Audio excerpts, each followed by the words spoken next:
국방부 장관이 이렇게 돼지면 다른 여죄들이 다 기소가 될 겁니다. 그렇게 하면 실질적으로 1심의 형량은 더 늘어날 거고. 그냥 차라리 이거로 좀 싸게 들어가지. 그렇게 될 거고요. 아마 지금 윤석열 그 검사장뿐만 아니라 그 팀들이 더 약이 올랐을 거예요. 그러니까 실제 깡패니까 약이 올랐다고 더 열심히 하고 기소 안 할 것도 찾아서 그 기소를 할 겁니다. 자, 그런데 우리가 웃지 못할 상황이 계속 벌어졌어요. 임관빈 국방부 정책실장 또 석방됐고. 네. 그러니까 김관진 이어서 임관빈. 그러니까 김관진 전 장관이 아주 뭐 국민들의 예상과는 달리 구속 적부심에서 영장 전담 판사의 논리를 180도로 바꿔가면서 석방시켜 주니까 그 밑에 임관빈 전 국방부 정책실장도 나는 그 부하 직원인데 나도 내달라 이렇게 해서 다시 구속 적부심 심사에서 바로 풀어줬죠. 그런데 이게 지금 신광열 부장판사. 네, 부장판사는, 이건 아마 지금 판사들도 이해를 못 하는 것 같아요. 그러니까 대체적으로 영장 실질심사를 거친 경우에는 구속적부심은 뭐냐면 구속되고 기소되기 전에 구속을 하는 것이 과연 적법한지. 적합하냐, 부적합하냐. 적부심. 이런 게 이제 예컨대 반의사 불벌죄에서 처벌 불원 의사가 있었다든지, 그 재산범죄에서 실질적으로 피해가 회복됐다는 이런 뚜렷한 사정 변경이 없으면 변호인들도 당사자들 잘 모르니까 하지 말자 그러거든요. 아니, 김관진도 실제로 변호사들이 하지 말자, 본인이 하지 말자 그런 걸 변호사들이 설득을 했다는 거 아니에요? 이제 그런 이야기가 나오는데, 그거는 이제 일반적인 경우와 다른 경우잖아요. 예컨대 이제 변호사는 오히려 다른 어떤 루트를 통해서 석방될 가능성이 있다고 판단을 한 것이 아닌가 하는 생각이 들어요. 예, 다른 루트를 통해서. 예. 이지아 변호사의 촉이 발동하고 시작했어요. 근데 음모론인가요, 촉인가요? 저는 그렇게, 그러니까 왜냐하면 신광열 부장판사 같은 경우는 저는 작심하고 이렇게 석방시켜 준 것 같거든요. 저 신광열 부장판사의 정신세계는 뭐 제가 직접 들어갈 수는 없지만은 투시를 해보면 아주 보수적이라고 정표에 나 있는 투시를 해보면 이 정도를 갖고 이거는 뭐 범죄가 아니다는 정도의 인식이 깔려 있는 게 아닌가. 저는요, 사실은 저 두 사람이 우리 경북 제 고향 봉화 출신인데 아주 창피해 죽겠어요. 봉화 출신으로서. 근데 판사들이 이제 사실은 사법부 독립이라는 미명하에 너무 과보되는 측면이 있어요. 실질적으로 국민들의 평균적인 인식 수준도 못 되는 사람들이 사법시험 성적이 한번 좋아지면 평생 법관을 하고 있는 거거든요. 변호사님, 그 제도의 문제는 조금 이따 가시죠. 네네네. 오늘 좀 많이 흥분하신 것 같아요. 흥분 좀 해야 될 것 같아요. 예, 흥분 좀. 네, 실제로 법조인들이 이 변호사님처럼 판단하는 가장 큰 이유가 사실 풀어준 적이 거의 없어요. 그러니까 왜냐하면 특별하게 정말 이 풀어줄 수 있을 만한 그 변경 사유. 사정의 변경. 그렇죠. 사정 변경이 있어야 가능한데 사실 그런 내용이 하나도 없기 때문에 이것은 매우 이례적이다 이렇게 보는 거고요. 저희가 이렇게 쭉 찾아봤더니 실제로 작년에 그 체포됐다가 구속적부심에서 풀려난 인용률이 15.1% 그렇죠. 정도밖에 안 되는 2,000 몇 건 중에서 한 300건 그렇죠. 정도. 그러니까 15.1%. 사실 이게 굉장히 이례적이고 특별한 사정 변경에 사정이 있는 것도 아니고 15.1%가 다 사정 변경이 있었다는 거예요. 그렇죠. 예, 그러니까 그러니까 그 합리적으로 법원을 설득할 만한 타당한 사유가 있었을 때 15.1%인 거예요. 근데 이제 그 열 하루 만에 어떤 변화가 있었냐는 거죠. 그래서 저도 이게 그렇게 된 다음에 지난주 말이었잖아요. 네. 일단 김관진 석방됐을 때 법조 출입 기자들 한 두세 명한테 전화를 해서 어떻게 인터뷰가 되냐 그러니까 판사들이 다 인터뷰를 거절했답니다. 그러니까 판사들 코트를 하나도 못 땄어요. 그러니까 이 상황이 판사들이 이거 뭐 가능한 일입니다라고 얘기할 만한 판사들이 없었던 거예요. 이게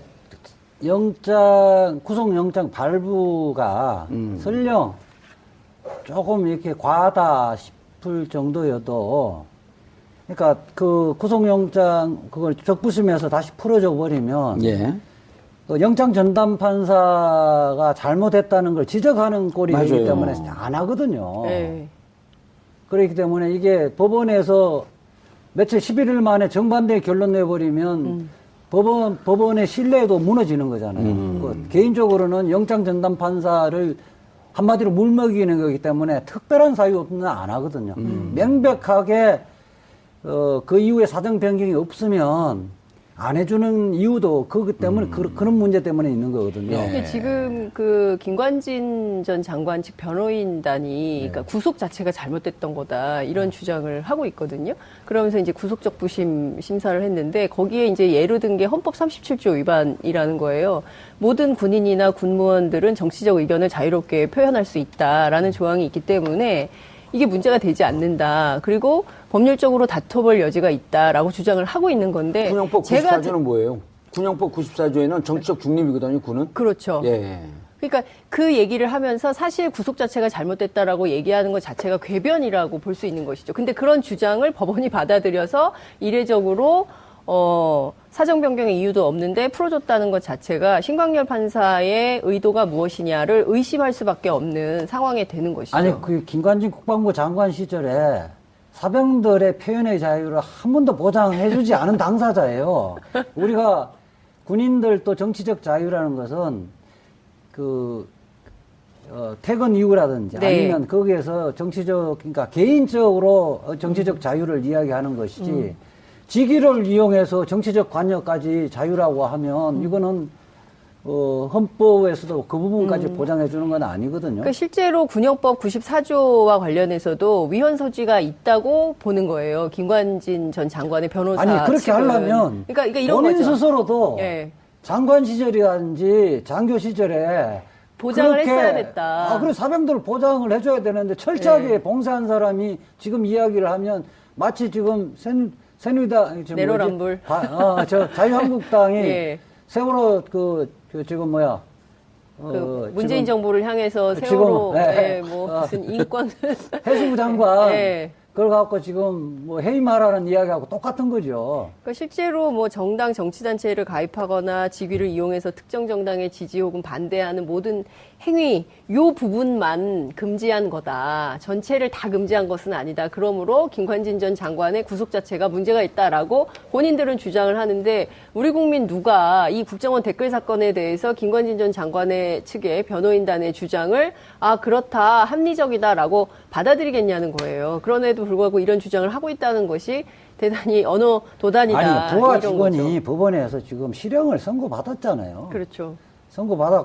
받았기 때문에 그 주장은 설령 지금 신광열 부장판사는 아마 군인이나 공무원들의 정치적인 표현의 자유를 인정을 안 할 겁니다. 아니, 제94조가 이거 지금 제가 찾아보려고 침묵하고 있었는데. 네. 침묵. 예, 정치 관여예요. 네. 정치 관여에서 그 금지. 직위를 이용하여 특정 정당이나 특정 정치인에 대해 지지 또는 반대 의견을 유포하거나 네. 그러한 여론을 조성할 목적으로 특정 정당이나 특정 정치인에 대해 찬양하거나 비방하는 내용의 의견 또는 사실을 유포하는 행위가 정치행위 금지예요. 그렇죠. 이게 군형법 94조거든요. 네. 이자 변호사도 모르는 걸 내가 외우고 있잖아요. 얼마나 이게 중요한 법이냐 하면. 보고 읽으신 것 같은데요. 아니, 나 94조를 알고 있었지. 일단 안 94조. 했던 간에 찾을 수 있는 네. 능력이 되는 게 중요한 거예요. 만주 변호사. 이게 이자 변호사가 알려준 거거든. 자기가 알려주고 자기 잊어먹었어. 그래서 94조의 위반이거든요. 무슨 군이 정치 관여를 할 수 있게 돼 있어요. 그리고 사병들이 예를 들어 군에서 무슨 조그만 이념적인 책을 읽게 되면 바로 국가보안법, 구속했잖아요. 군형법 이걸 다 예. 구속시켜버리잖아요. 아니 김관진 본인이 그렇게 했던 사람이에요. 그러니까 전형적인 내로남불인 것이죠. 아니 더군다나 그러니까 다른 걸 김관진 떠나서- 문제가 아니라 이거는 신광열의 문제라는 그렇죠. 거예요. 그럼요. 예. 그러니까 김관진 전 장관은 피의자 신분이기 때문에 뭐 받아들이든 안 받아들이든 자기 주장을 할 수 있는 거 자유는 예. 있어요. 네. 그 판단을 하는 사람은 판단인데 그거는 지금 종전에 부하 직원들이 지금 실형을 받았다는 걸 고려 안 할 수가 없는 거거든요. 이태하 지금 네. 심리전 단장 구속되어 있잖아요. 실형을 받았죠. 실형 받았죠. 네. 1년 6월인가 얼마 받았죠. 네, 1심에서 실형 받았죠. 그럼 1심은 이런 거 아니 조폭 논리가 또 도입되는 거야. 행동대원들은 실형을 받았는데 네. 조직 두목은 난 취한 바가 없어. 지 혼자 가서 싸운 거야. 그래서 지금 더군다나 지위가 지금 진광열 부장판사는 지방법원 부장판사가 아니고 고등법원 고급 부장판사고 그 고등법원에 부장판사 된 지 5년이니까 고참 고등법원 부장판사거든요. 그러니까 중요 사건 부분에서 이제 서울중앙지법원 신청 50부, 뭐 형사 51부 이런 네. 데는 이제 고등법원 부장판사가 수석 부장판사로 내려와 있는 거거든요. 예. 그러니까 이 정도를 모르는 사람은 아니에요. 아, 작심하고 정치적 했다. 사유로.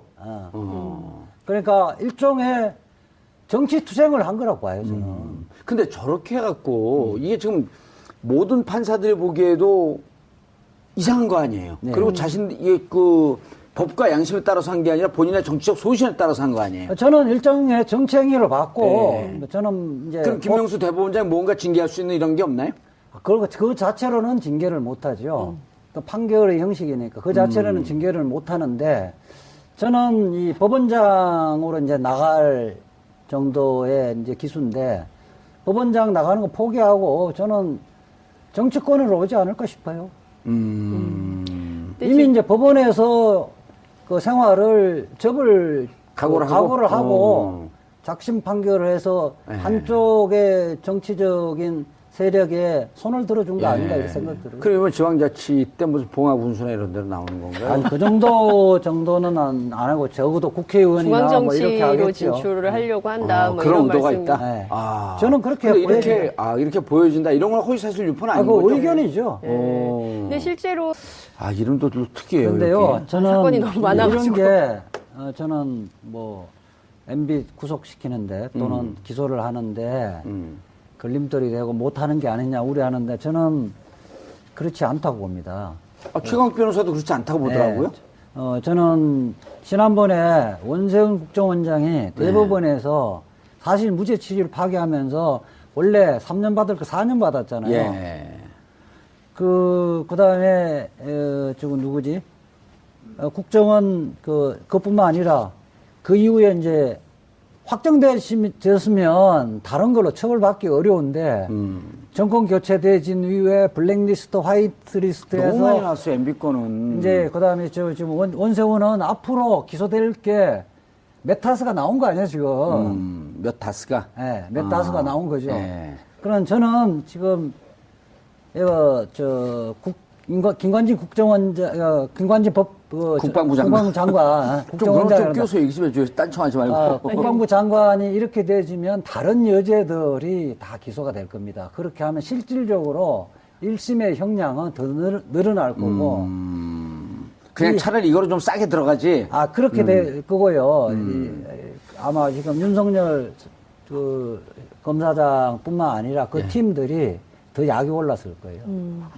그러니까 실제 깡패니까 약이 올랐다고 더 열심히 하고 기소 안 할 것도 찾아서 그 기소를 할 겁니다. 그리고 MB는 그에 대한 그 수사 및 기소는 다소 뭐 보름이나 한 달 정도 늦어질 수는 있지만은 처벌하는 데는 큰 지장이 없다. 그러니까 그 밑에 임광빈 전 국방부 정책실장도 나는 그 부하 직원인데 나도 내달라 이렇게 해서 다시 구속 적부심 심사에서 바로 풀어줬죠. 그런데 이게 지금 신광열 부장판사 부장판사는 이거는 아마 지금 판사들도 이해를 못하는 것 같아요. 그러니까 대체적으로 영장 실질 심사를 거친 경우에는 구속 적부심이 뭐냐면 구속되고 기소되기 전에 구속을 하는 것이 과연 적법한지 적합하냐 부적합하냐 적부심 이런 게 이제 예컨대 반의사 불벌죄에서 처벌 불원 의사가 있었다든지 그 재산범죄에서 실질적으로 피해가 회복됐다는 이런 뚜렷한 사정 변경이 없으면 변호인들도 당사자들 잘 모르니까 하지 말자 그러거든요. 아니 김관진도 실제로 변호사들이 하지 말자 본인이 하지 말자 그런 걸 변호사들이 설득을 했다는 거 아니에요? 이제 그런 이야기가 나오는데 그거는 이제 일반적인 경우와 다른 경우잖아요. 예컨대 이제 변호사는 오히려 다른 어떤 루트로 통해서 석방될 가능성이 있다고 판단을 한 것이 아닌가 하는 생각이 들어요. 예, 다른 루트를 통해서. 예. 이지아 변호사의 촉이 발동하고 시작했어요. 근데 음모론인가요? 촉인가요? 저는 그렇게, 그러니까 왜냐하면 신광렬 부장판사 같은 경우는 저는 작심하고 이거 석방시켜준 것 같거든요. 저 신광렬 부장판사의 정신세계는 뭐 제가 직접 들어갈 수는 없지만은 투시를 해보면 아주 보수적이라고 정표에 나 있는 투시를 해보면 이 정도를 갖고 이거는 뭐 범죄가 아니다는 정도의 인식이 깔려 있는 게 아닌가. 저는요, 사실은 저 두 사람이 우리 경북 제 고향 봉화 출신인데 아주 창피해 죽겠어요. 봉화 출신으로서. 근데 판사들이 이제 사실은 사법부 독립이라는 미명하에 너무 과보되는 측면이 있어요. 실질적으로 국민들의 평균적인 인식 수준도 못 되는 사람들이 사법시험 성적이 한번 좋아지면 평생 법관을 하고 있는 거거든요. 예, 변호사님, 그 제도의 문제는 조금 이따 가시고. 예. 오늘 좀 많이 흥분하신 것 같아요. 흥분 좀 해야 될 것 같아요. 예, 흥분 좀. 네, 실제로 법조인들이 이 변호사님처럼 판단하는 가장 큰 이유가 사실 풀어준 적이 거의 없어요. 그러니까 왜냐하면 특별하게 정말 이 풀어줄 수 있을 만한 그 변경 사유. 사정의 변경. 그렇죠. 사정 변경이 있어야 가능한데 사실 그런 내용이 하나도 없기 때문에 이것은 매우 이례적이다 이렇게 보는 거고요. 저희가 이렇게 쭉 찾아봤더니 실제로 작년에 그 체포됐다가 구속적부심에서 풀려난 인용률이 15.1% 그렇죠. 정도밖에 안 되는 2천 몇 건 중에서 국방부 장관이 이렇게 되지면 다른 여죄들이 다 기소가 될 겁니다. 그렇게 하면 실질적으로 1심의 형량은 더 늘어날 거고 그냥 차라리 이거로 좀 싸게 들어가지. 그렇게 될 거고요. 아마 지금 윤석열 그 검사장뿐만 아니라 그 팀들이 더 약이 올랐을 거예요. 그러니까 실제 깡패니까 약이 올랐다고 더 열심히 하고 기소 안 할 것도 찾아서 그 기소를 할 겁니다. 자, 그런데 우리가 웃지 못할 상황이 계속 벌어졌어요. 임관빈 국방부 정책실장 또 석방됐고. 네. 그러니까 김관진 이어서 전 장관도 임관빈. 그러니까 김관진 전 장관이 아주 뭐 국민들의 예상과는 달리 구속적부심에서 영장 전담 판사의 논리를 180도로 바꿔가면서 석방시켜주니 한 300건 그렇죠. 정도, 그러니까 15.1%. 사실 이게 굉장히 이례적이고 특별한 사정 변경에 사정이 있는 것도 아니고 15.1%가 다 사정 변경이 있었다는 거예요. 그렇죠. 예, 그러니까 그러니까 그 합리적으로 법원을 설득할 만한 타당한 사유가 있었을 때 15.1%인 거예요. 근데 이제 그 열 하루 만에 어떤 변화가 있었냐는 거죠. 그래서 저도 이게 그렇게 된 다음에 지난주 말이었잖아요. 네. 일단 김관진 석방됐을 때 법조 출입 기자들 한 두세 명한테 전화를 해서 어떻게 인터뷰가 되냐 그러니까 판사들이 다 인터뷰를 거절했답니다. 그러니까 판사들 코트를 하나도 못 땄어요. 그러니까 이 상황이 판사들이 이거 뭐 가능한 일입니다라고 얘기할 만한 판사들이 없었던 거예요. 이게 구속영장 발부가 설령 조금 이렇게 과하다 싶을 정도여도 그러니까 그 구속영장 그걸 적부심에서 다시 풀어줘 버리면